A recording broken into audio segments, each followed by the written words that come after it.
Hello and welcome to an SGR video review. Yes, I finally did it. I finally got through Fallout 4. Took a while, I understand. I've been busy, lots of travels and all that other jazz. But anyway, let's get on with the review. So the first thing we like to do is just kind of, look at it. It is very nice. It has this very nice texture to it. The like yellow stuff kind of sticks out. It's a little plasticky, so if you're running your fingers across it, it has some little tactile feel to it. But the very first thing I noticed is the tab system. Yeah, to me this already is a bad indicator, because with a nice tab system it would probably kind of run along the sides, have it being broken up, maybe some different colors to kind of give you a clue as to where all the sections are.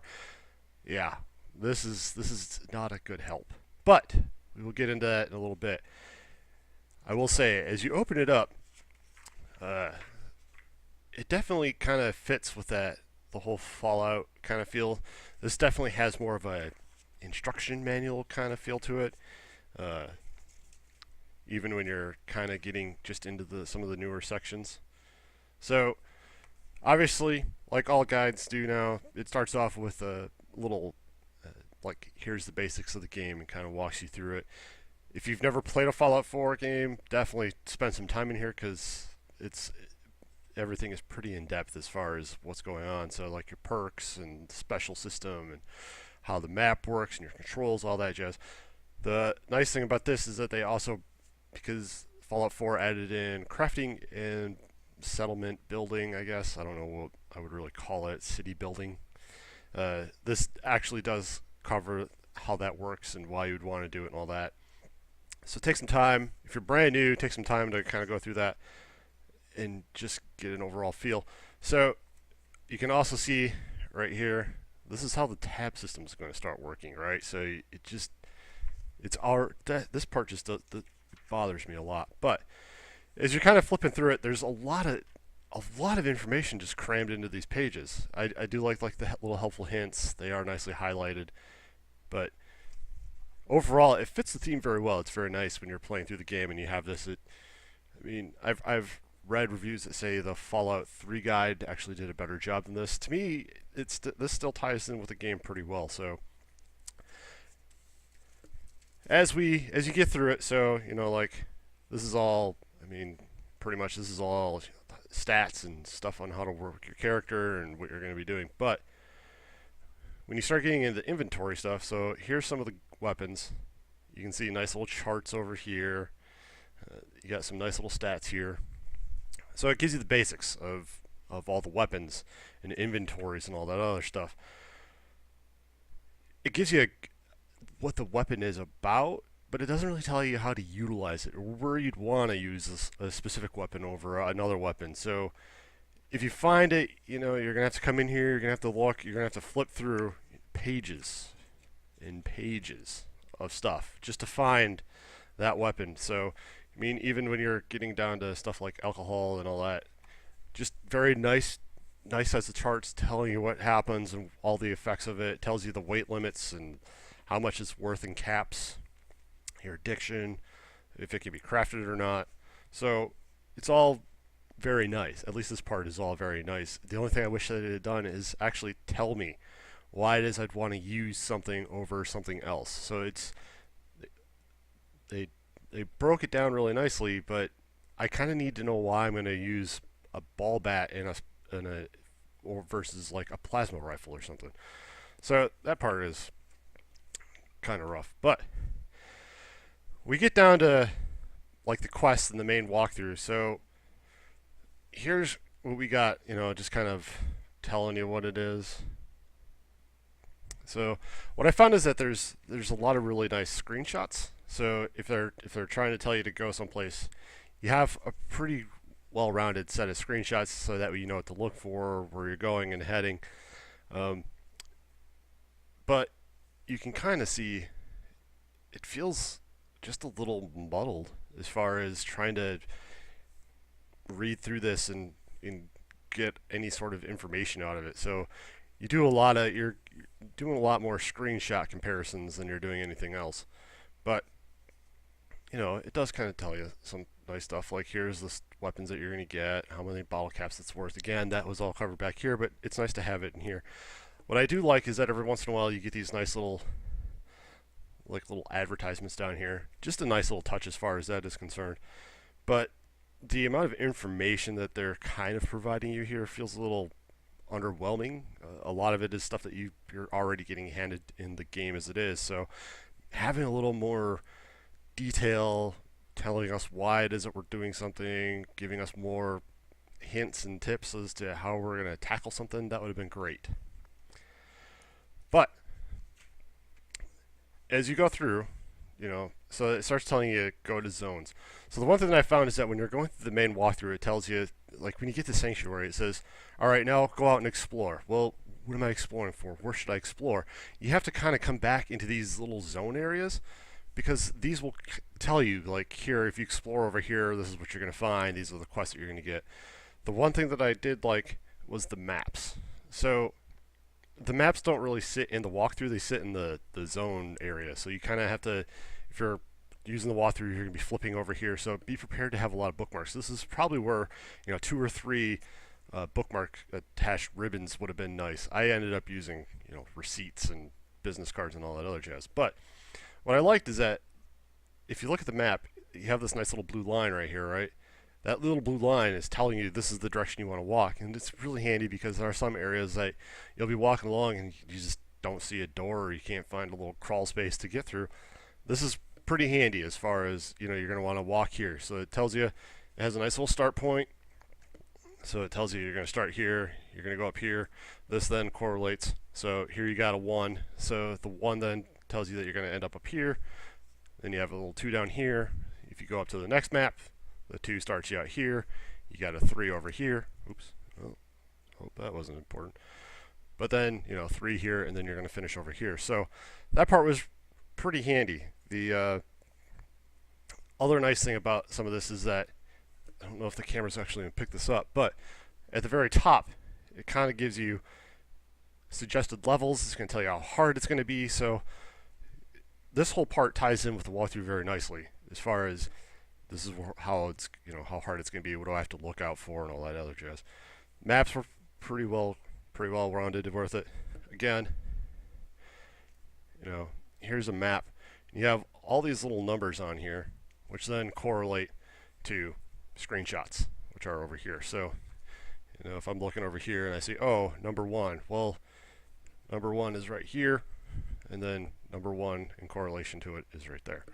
So get a lot of good, helpful stuff. Again, it's a lot of page flipping though, and because of the tab system, you have no idea where you're going. So that part is pretty rough. But again, with the bookmarks, lots and lots of screenshots. That was very handy. I did end up very much relying on the screenshots because, let's face it, Fallout 4 is really, really big. So this part was handy. It would have been, some of these, it would have been nice to have a little bit more information other than just, hey, here's 2 boats, you can sit on them. That part, it would have been like, okay, so is there something I should be doing with these 2 boats? Anyway, so, just continuing on. Some more zones, nice big maps. So the one redeeming feature, and that was where that bookmark was for. So here's the appendix. Here's the start of it, right? So, and it basically breaks down a lot of different things that you'd want. So let's see, if you've got, this is the achievements over here. You got some of the radio stuff. You got bobbleheads. But what I really enjoyed the most out of this, and this is really kind of somewhat of a redeeming factor as to the tab section, but when you get into this, so you'll notice that there's this giant chart, right? And basically what this chart has is, it has your locations and then where it ties to in the guide. So if I'm looking for a cooking spot, I go to page 266. It's on the zone number S1/21, has some ammo. So it kind of tells you the vitals of what it is that you're trying to find. I ended up having this page, this section, pretty much bookmarked because I was always coming back here, and then it's nice because it's alphabetical, so you kind of know, all right, so I'm looking for, you know, something, an old sniper camp. So now I know I have to go to page 503, and it is, they all are nicely marked down here in the corner. So I go to page 503, and now I can start finding that. It would have been nicer to have the tabs again, but this kind of helps out a bit. It isn't going to tell you a whole lot as far as like getting through the quest, but yeah. So again, this just gives you some nice basic information, and you know, if I'm gonna want to spend time hunting down something. But you know, overall, it felt like an instruction manual more than really a guide. I ended up doing a lot of page flipping, which really turns me off because I like, you know, if I'm gonna go through the walkthrough, I don't want to have to start a walkthrough and then when it tells me to go do some exploring, now I have to flip through this guide to find out what I'm exploring for. So it just adds time, and it becomes very cumbersome. I ended up using the code and got the e-guide, and found the e-guide to be a lot better actually. If you're gonna go, you know, if you're a collector, this is great, and we'll get into that in just a second as to why you should get this one versus the paperback one. But the e-guide made things a lot easier. You can do some searching.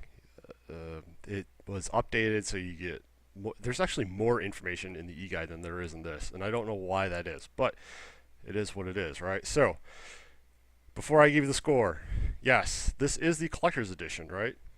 And why you should get this over the paperback? First, it looks really good.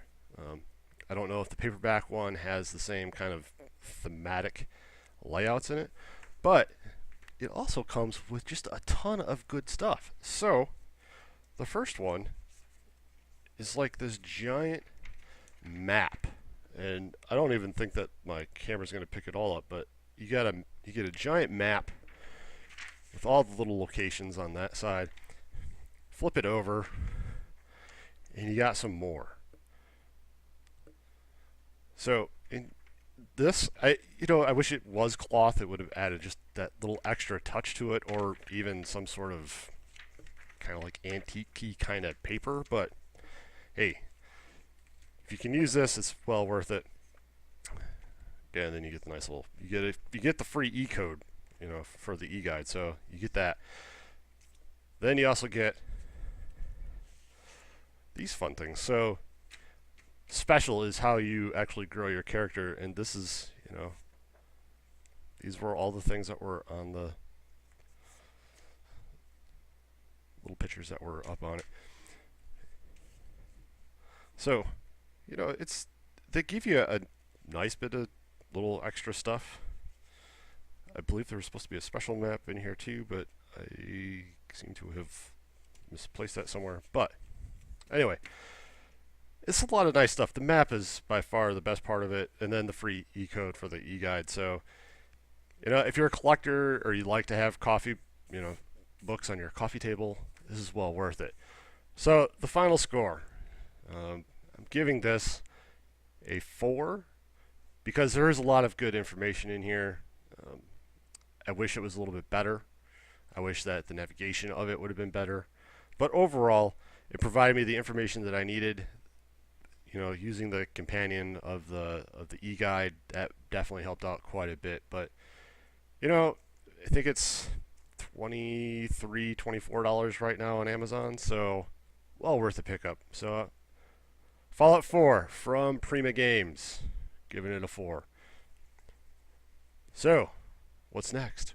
Well, the next one we're going to be starting on Street Fighter 5. I am so loving this already. I've been using it in the testing area, so in the training mode area. But anyway, that's for another day. With that, remind you, don't be a dick on the internet. And with that, I'm out. Peace.